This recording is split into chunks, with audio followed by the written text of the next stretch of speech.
Hello friends मैं नमिताই আপোনালোকক সকলোকে মোৰ চেনেল কুক ডিলিশিয়াছ উইথ নমিতালৈ স্বাগতম জনালো। আজি মই আপোনালোকৰ লগত এটি নন ভেজ ৰেচিপি শেয়াৰ কৰিম। মই চিকেন পোলাও বনাম। পলক তেন্তে মই কেনেকৈ চিকেন পোলাও বনালো তাকে চাব। ইয়াৰ বাবে মই 250 গ্ৰাম মাংস লৈছো। মাংসখিনি ভালকৈ ধুই পেলাইছো। মই দুজন মানুহৰ জোখত বনাম।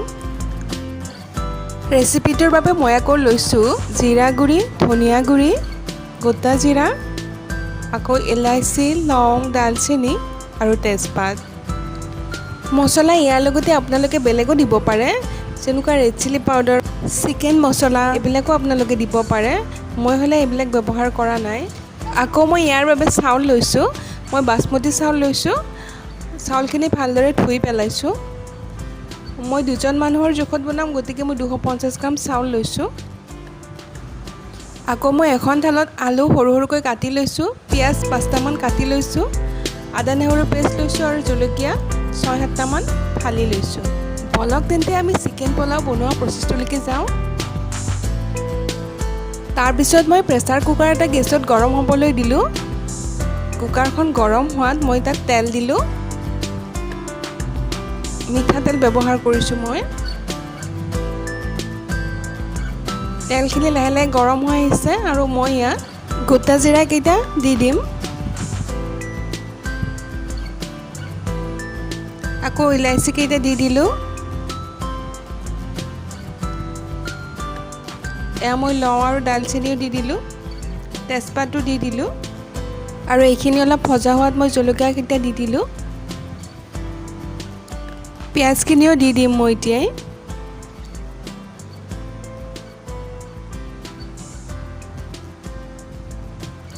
এতিয়া ধুনীয়াকৈ পিয়াজখিনি জলকীয়াৰ সৈতে মছলাৰ সৈতে ধুনীয়াকৈ ভাজি পেলাব লাগিব।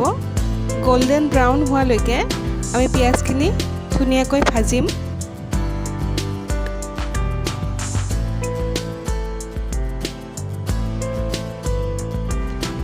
প্ৰায় 5 মিনিটমান সময় আমি এনেকৈ পিয়াজখিনি লৰাই লৰাই ভাজি থাকিব লাগিব।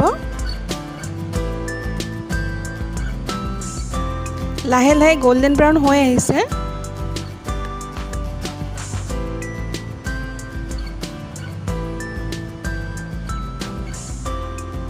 আৰু অকণমান ভাজ খাব লাগিব।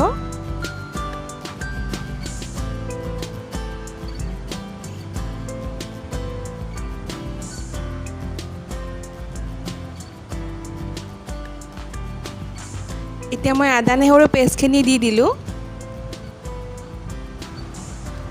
এতিয়া মই ইয়াত নিমখ দিম আন্দাজ মতে, হালধি দিম, আকৌ চেনি মই আধা চামুচ দিছোঁ। এতিয়া ভালদৰে মছলাখিনি মিক্স কৰি ল'ব লাগিব। আকৌ মই জিৰা গুড়ি আৰু ধনিয়া গুড়িখিনিও একেলগে দি দিম।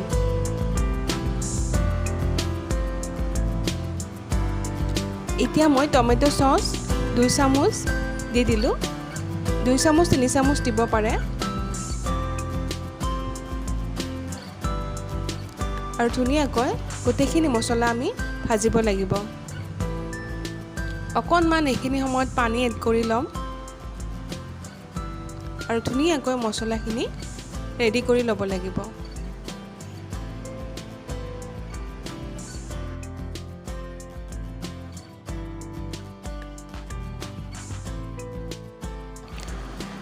এতিয়া এইখিনি ভজা হৈ গ'ল আৰু মই ইয়াতে মাংসখিনি দি দিম।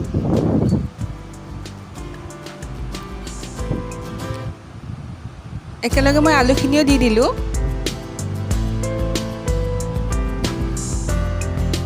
আৰু মই ইয়াক ভালদৰে লৰাই লৰাই ভাজি থাকিম। এইখিনি ভালকৈ ভাজিব লাগিব অলপ সময়।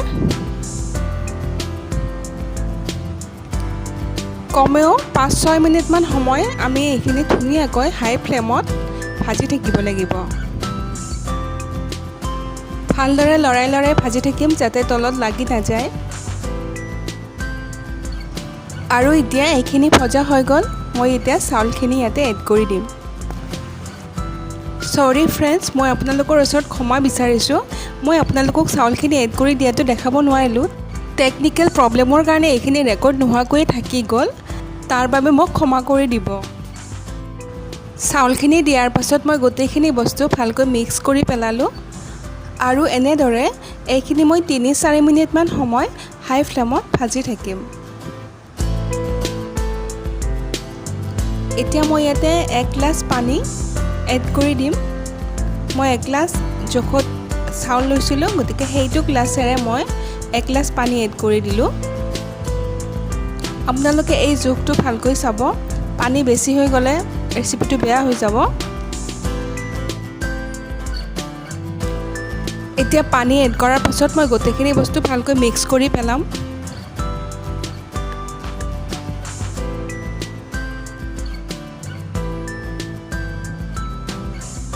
আৰু এতিয়া মই কুকাৰৰ ঢাকনিখন মাৰি এটা চিটি আহিব দিম। এটা চিটি মাৰা হ'লত মই কুকাৰৰ প্ৰেছাৰটো যাব দিলোঁ। প্ৰেছাৰ যোৱাৰ পাছত মই ঢাকনিখন গুচাই চালোঁ আৰু আমাৰ চিকেন পোলাও ৰেডি হৈ গ'ল। দেখিছেনে ফ্ৰেণ্ডছ, ইমান ধুনীয়াকৈ চাউলবিলাক এটা এটা হৈ আছে আৰু আলু মাংস ধুনীয়াকৈ সিজিছে। এতিয়া মই ইয়াক ছাৰ্ভ কৰিম।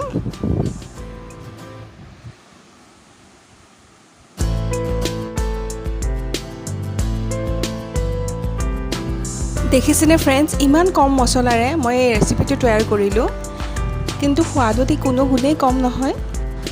আৰু মই এইখিনি পিঁয়াজ আৰু নেমুৰে সৈতে সজাই পেলালোঁ। আপোনালোকেও ঠিক এইটো প্ৰচেছেৰে এবাৰ বনাই চাবচোন, খুব টেষ্টি হ'ব। আৰু অতি কম মছলা ব্যৱহাৰ কৰি, মাত্ৰ জিৰা গুড়ি ধনিয়া গুড়ি ব্যৱহাৰ কৰি আপোনালোকে ইমান ধুনীয়া সোৱাদ ভৰা এটা ৰেচিপি পাব। এবাৰ খালে সদায় খাবলৈ ইচ্ছা কৰিব।